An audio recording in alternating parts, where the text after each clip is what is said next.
We are in a time of, as you all know, very accelerated change of a radical kind, an unprecedented collapse of civilization, a destruction that's happening already at the ecological level in the form of massive die-offs and literally the death of the ocean and the soils, and so many species every day are becoming extinct. We all know that, and I won't belabor that part of the reality that we're in, because I'm sure all of you are here in part because you know that all too well.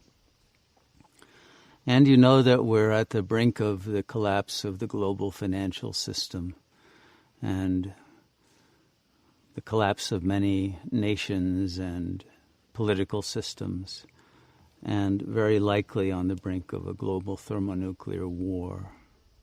So I don't think any of that comes as surprising news to anyone. The question is, what is it that we can do about this situation? What is the most rational way to respond?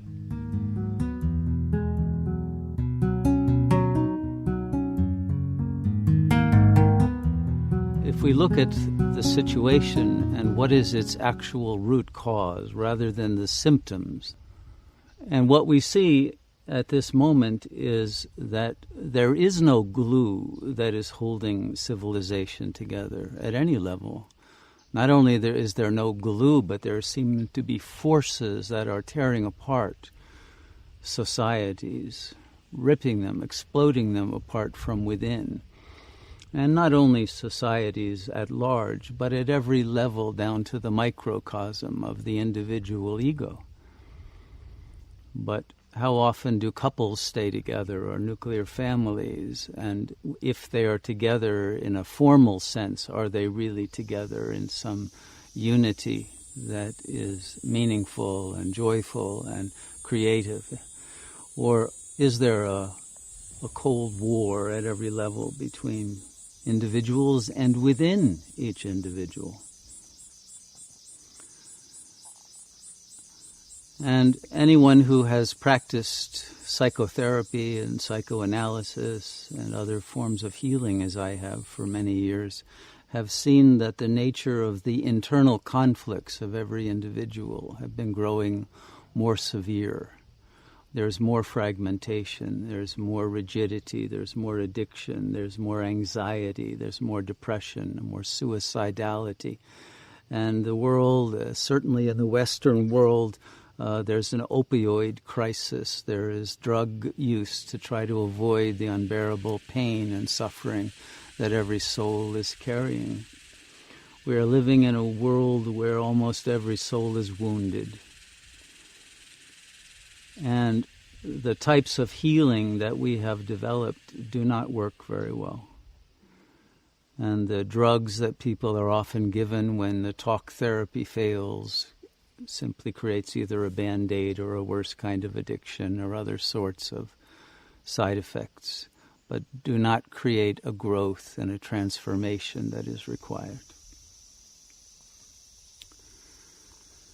And because of all of this increasing and accelerating exponentially, the amount of paranoia and distrust that everyone has, the cynicism is also growing. So not only is the structure of the ego becoming more malignant and fragmented and dissociated and internally in conflict, but the ways that we present ourselves and what we project onto the world are very negative projections that can bring about self-fulfilling prophecies and cause us to refuse help even when help is available to be able to bring about some kind of positive change.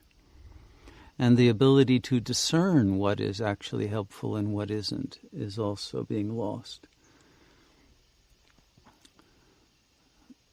So if we note that the situation is getting worse and it's not permanent and things are happening, emergent properties of the situation are erupting unprecedented and often cataclysmic changes are happening, then we understand that some kind of action has to be taken quickly, but it has to be an action that is effective. And the only kind of effective action would be an internal shift of our consciousness, because the level of consciousness at which we are functioning now as egos is inadequate to the challenges of the situation we face. Once we understand that our egos are not some product of nature or of evolution, but they are a product of the devolution of culture, they are cultural artifacts. And we did not always have the kind of ego structures that we operate from and take for granted today, nor will we have such in the future. And this particular kind of postmodern ego structure, I would say, is the root cause of the problem. We must free ourselves from the identification with that ego, because what it does is censor out the full potentialities of our intelligence. And it restricts our capacity to love and to accept love because of the fear of vulnerability, fear of being hurt again. And so, although the ego desires power, it cannot get the power it wants unless it increases its intelligence, and can therefore process information, turn the information into knowledge that is accurate, and the knowledge into wisdom, and the wisdom then can be transformed into power.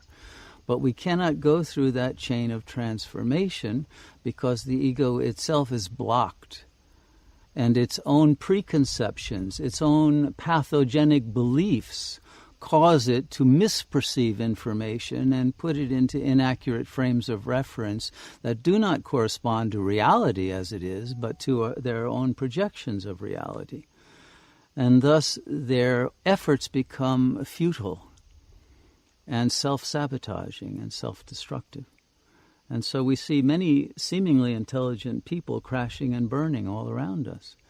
We see many alternative communities, many beautiful eco-villages dying. They're not dying for lack of information about how to raise food or to build appropriate architecture and all of that. No, they're falling apart because of interpersonal conflicts, power struggles, divorces, breakups of partnerships, the inability of people to remain consistent and focused, or falling into addiction and falling into lower types of acting out, anger outbursts that can't be controlled, or promiscuity, or greed, or some other inaccurate and irrational forms of behavior, the impulses to which cannot be controlled by the ego itself.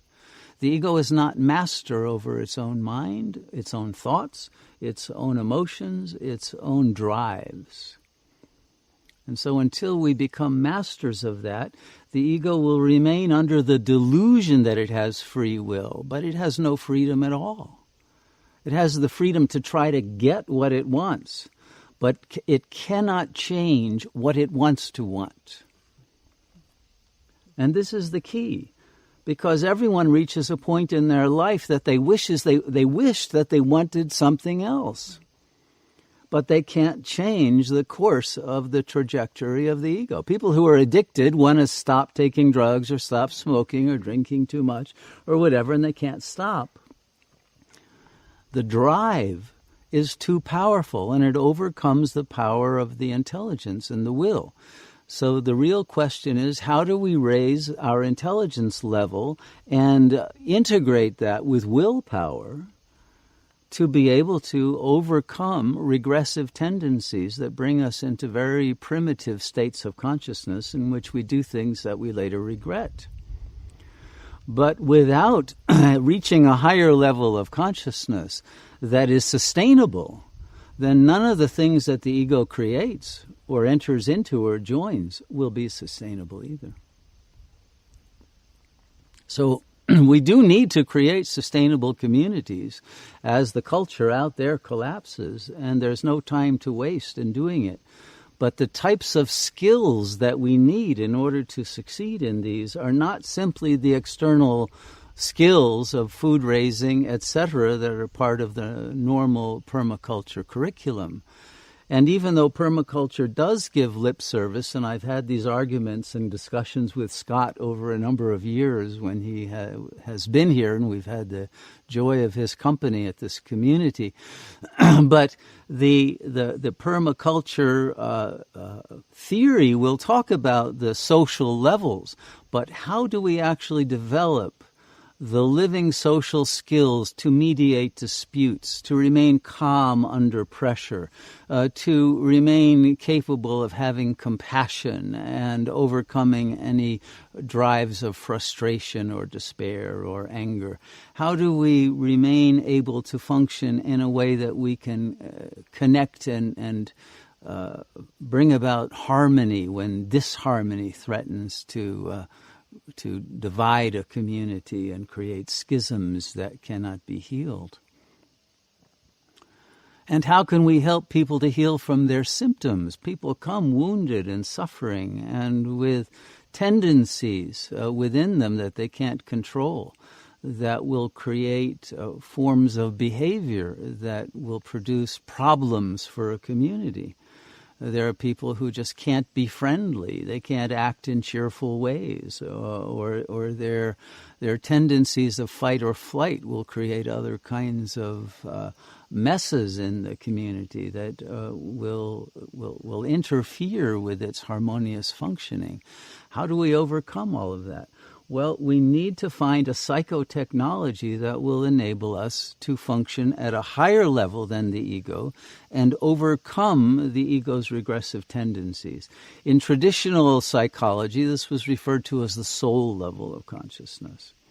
Okay, I don't use soul in any dogmatic religious sense, but it's a much more integrated and unified level. Above the soul, I would use the term Atman, which is the one that comes from the Vedic culture and yoga psychology.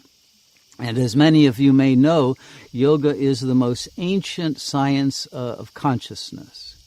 In the modern West, we have sciences developed about everything regarding the objective physical world. But the study of consciousness is still in a very infantile state. And psychology has only very recently moved out of a behavioral frame of reference, but it shifted 1 degree into a level of cognitive psychology that the mainstream uses. But the cognitive level only deals with the superficial conscious level. Psychoanalysis shows we have a subconscious that's very active and that can override the conscious mind and create hysteria and obsession and all of that your cognitive capacities to reason will not be able to overcome. We also know, thanks to transpersonal psychology and some of the pioneers like Carl Jung and others, that we do have a superconscious. And of course, all of the spiritual traditions, the mystics and the sages of all traditions have pointed to the necessity of reaching that level. But in the West, we don't have any psychotechnology aimed at it. We don't have an educational system that recognizes it. And we don't have methodologies in place to teach people that adulthood requires the transcendence of the ego to live at those higher levels. That's what the rite of passage was about in so-called primitive cultures that were much further ahead of the West in these important ways, because that's what enabled the glue of the tribe to hold together in times of adversity. Our tribes are not able to hold together, and it's all too easy to split apart because we don't have that glue. And so going back to what is that glue, for us it is prema. Prema is an ancient Sanskrit word for love. But it's not romantic love, and it's not possessive love, and it's not infatuation or possessiveness or any of the things that go under the 4-letter word love for the ego. It's divine love, the love that only the soul or the spirit is capable of, love for the sacredness of life, of the earth, of being. But until we have encountered our own real being, our own essence, we will not be able to reach that place within our hearts from which real love can emanate. And so instead we only offer conditional love. And when those conditions are violated, the heart closes down and the love turns to hate. And so you can't hold a community together based on conditional love. It has to be based on a love that transcends individual likes and dislikes and desires and favoritism and situational factors.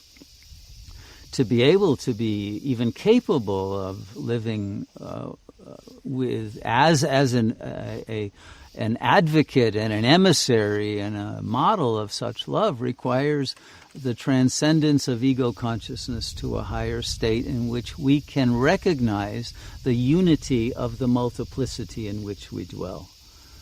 If we do not recognize that all of us in our individual consciousness share the same root of one unified consciousness, in the same way that physics has demonstrated that we are all part of a unified field, and that unified field has consciousness at its most fundamental level.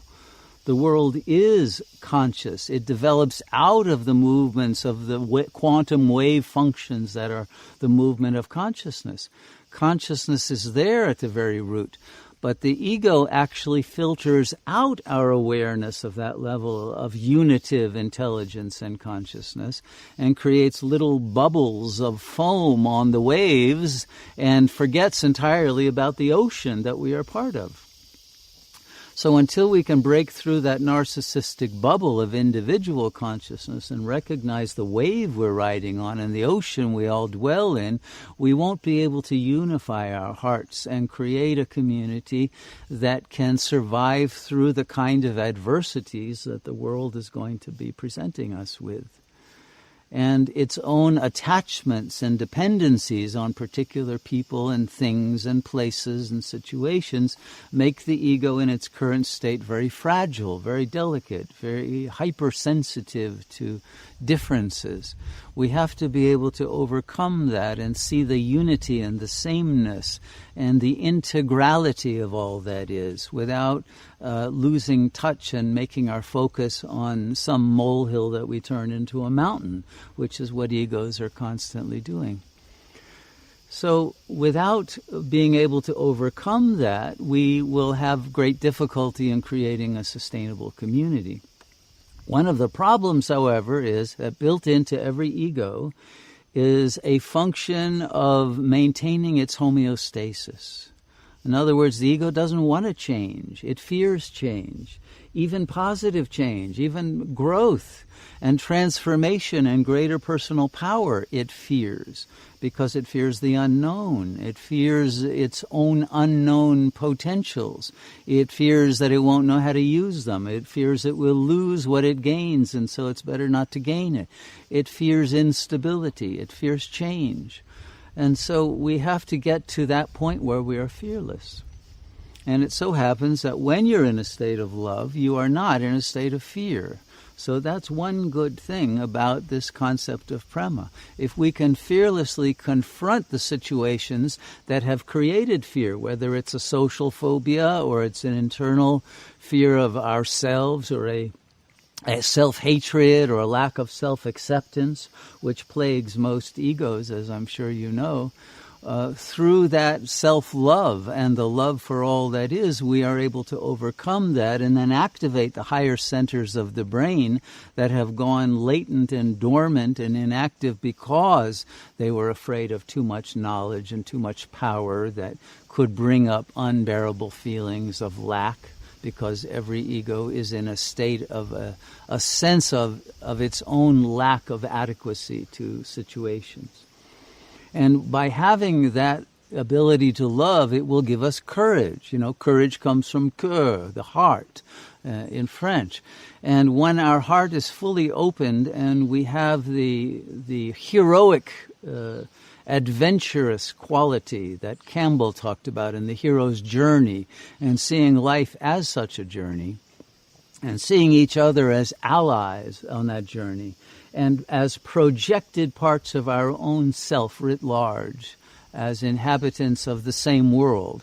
And when we recognize this world as a dream that each of us is producing, we are living in a waking dream, we can begin to redream that dream more lucidly than the ego is capable of, and bringing what would have been negative charges on the outside world into a different kind of a charge of love and connectivity that will enable us to be more flexible and fluid and not rigid in our stance or our position because of fear of losing power or territory or prestige or status, and will enable us to act in ways that will serve the whole rather than serving just one part of the whole.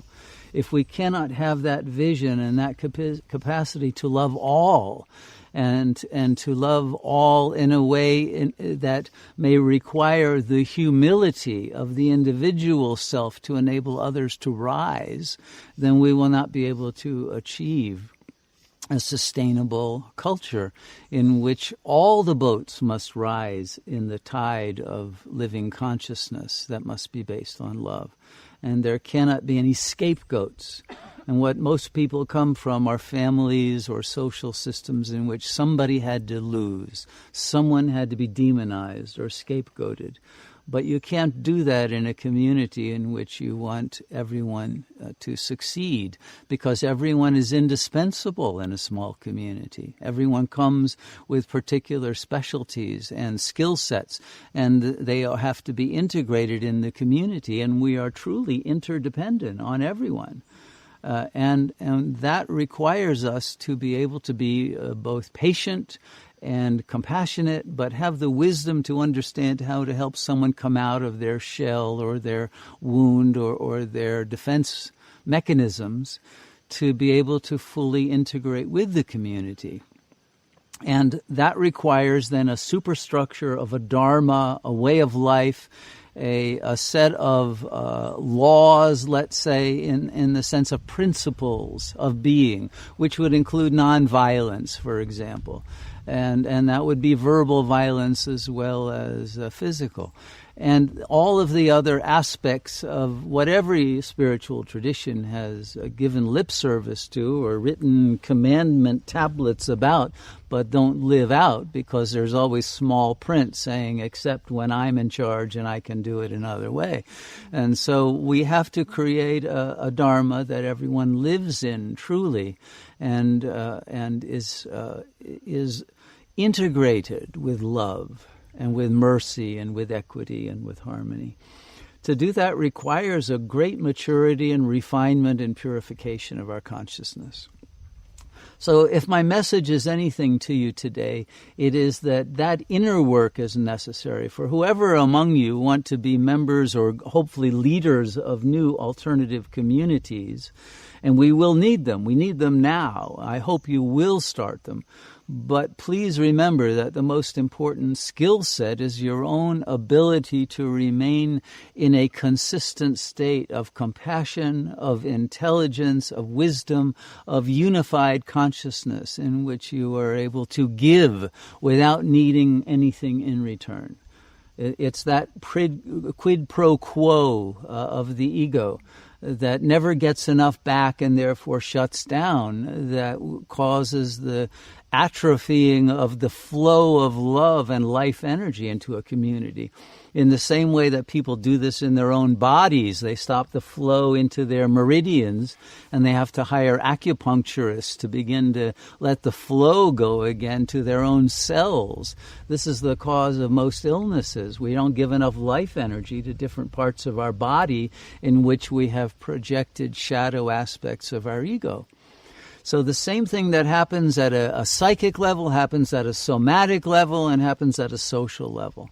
The same principles apply at every level of reality because this is a fractal multiverse in which the same simple principles will extend to infinite complexity.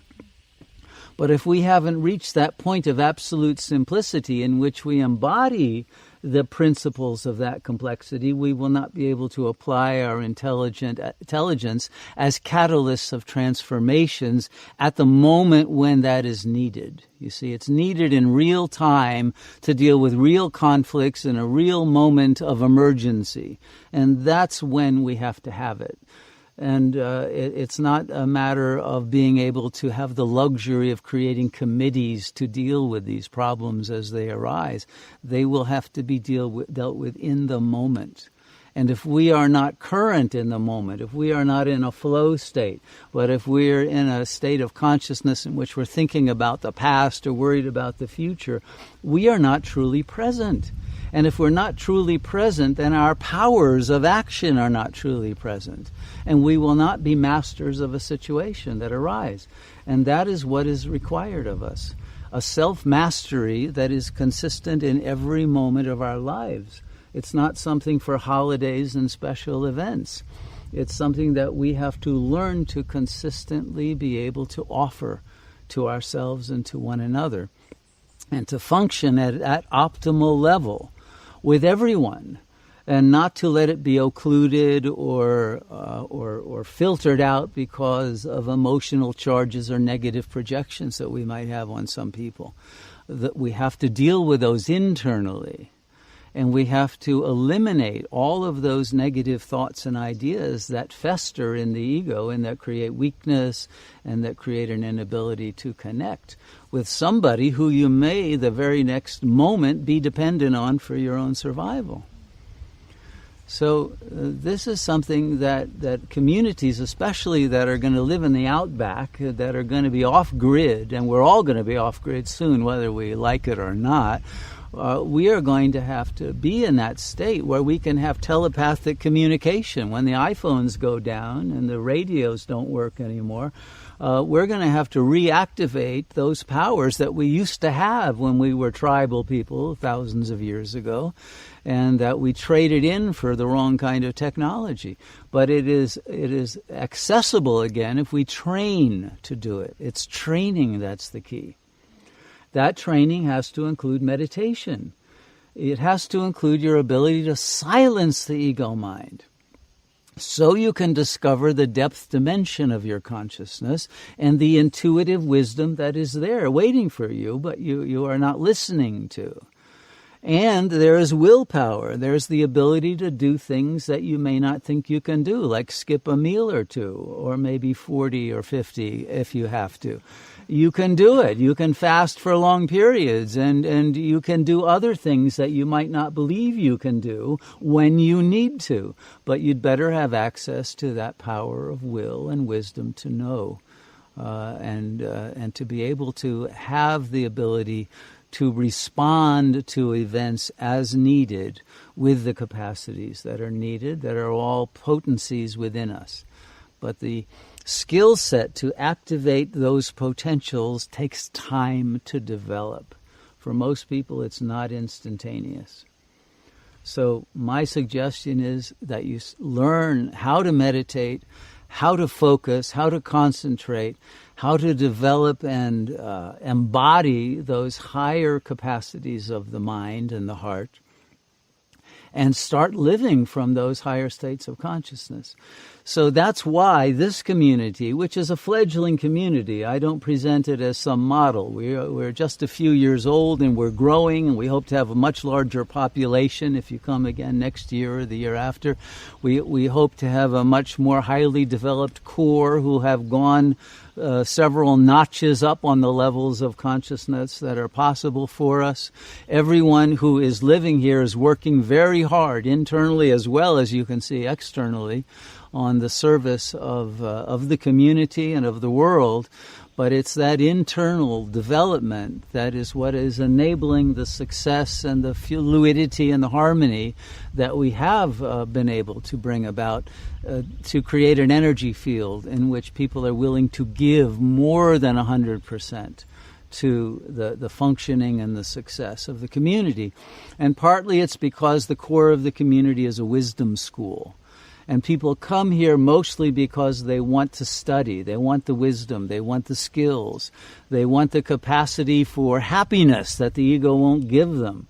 They want to transcend. They recognize the lack of being able to bring in usable intelligence to bear upon problems that they can't solve with their normal level of intellect.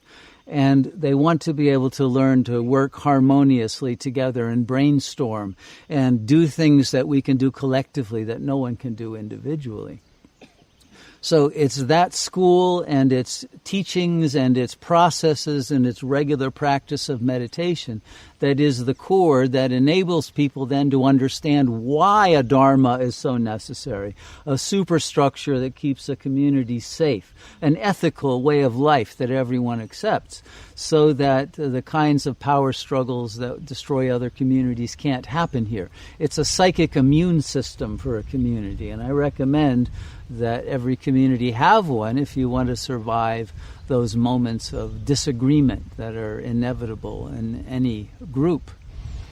But you also need to develop the leadership skills that can intervene in group situations of disharmony and be able to mediate and bring about a resolution to conflicts that is a win-win for all the members, all the stakeholders who are involved.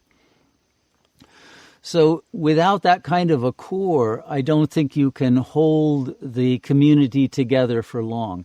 And that core has to provide ongoing learning and development and practice and an increase of the ability to make use of the skills in very practical ways that can give the feedback that will give people pride in their growth, in their ability to take greater responsibility, in their capacity to manage and to lead, and to be able to bring everyone up to their highest potentials and then give them the freedom and the creativity to be able to innovate, I think is the secret to the success of a lasting community.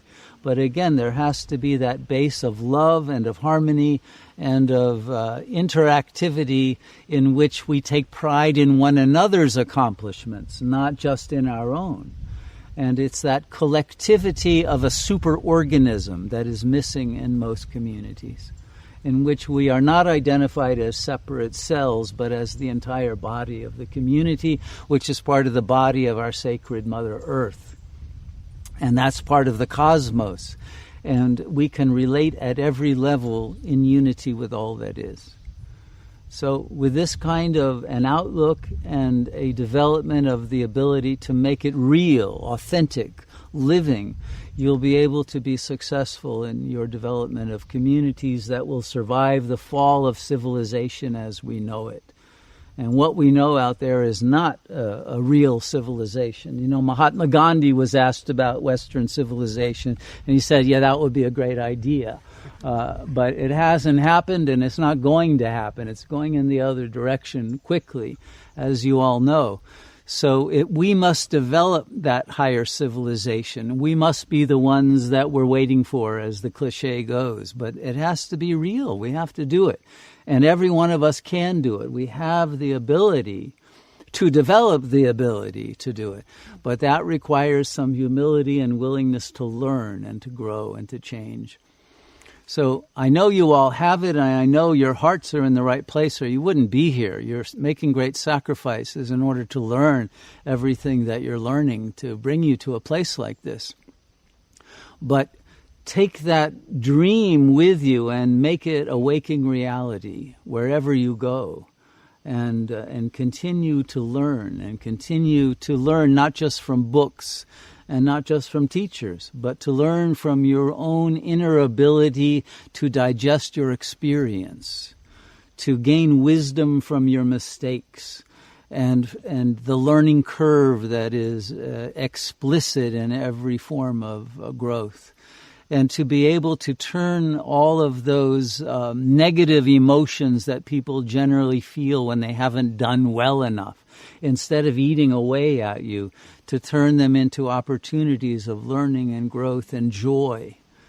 Because if you're not happy internally, it doesn't really matter what you accomplish. It isn't going to last, and it isn't going to be fruitful for what counts, which is your own fulfillment in life and turning this existence into a great blessing rather than into a curse.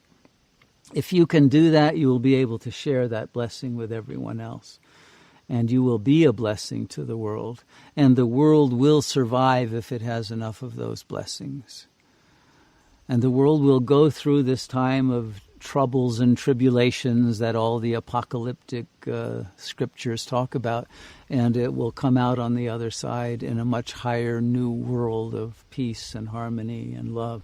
But there will be a period of cleansing that the planet must go through, and we must be able to endure that as well. And we must know that death is not the end of our consciousness, and that we'll be back. Even if these physical vehicles die, we will get others. We won't be able to leave this plane of appearance until we have completed our own education here. This is a school writ large, and when we graduate from the school, then we will realize that there is something even beyond, and that power beyond and is the creative force of what appears is what we really are. And we are here to come to know that and to be that, even while we are here in this world of impermanent appearance and disappearance.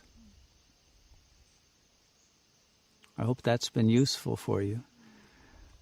If it has, then let it be digested and assimilated, and feel free to come back and talk more, learn more, listen more, and whatever questions this may have produced, come back and get them answered if you wish. The community is open to everyone from everywhere, and as I say, we are growing. We are seeking new members who share our way of life and our ideals and our desire to grow and to attain that unity of consciousness. Let's meditate together. Would you play some more music, Hanuman?